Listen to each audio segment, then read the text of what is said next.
Hello and welcome back. In this video, I'm going to show you how to create posts and pages within your WordPress website.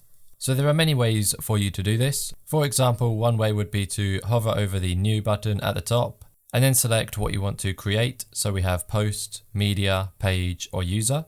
Or you could go into your dashboard and then go to either posts or pages and create the one that you want to create.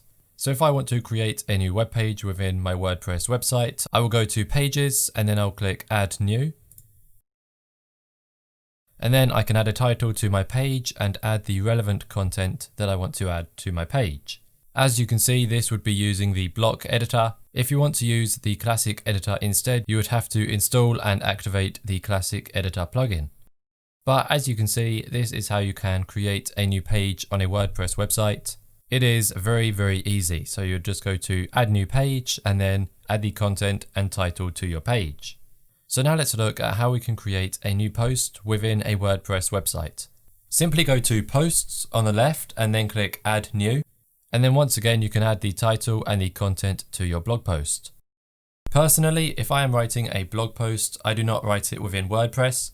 I write it in either Google Docs or Notion, and then I will copy it over to WordPress. So as you can see right here, this is a blog post I have written within Google Docs. I just find it quite easy to write within Google Docs, and then I can simply copy over all of the content to WordPress, for example, the featured image and all of the text, and then I can add it to a WordPress blog post. Another tool I have recently started using to write my blog posts is called Notion. It is also completely free to use. So as you can see, here is the same blog post written in Notion. This is what it looks like. And then I can just copy it over once again, over to WordPress with all of the content already here.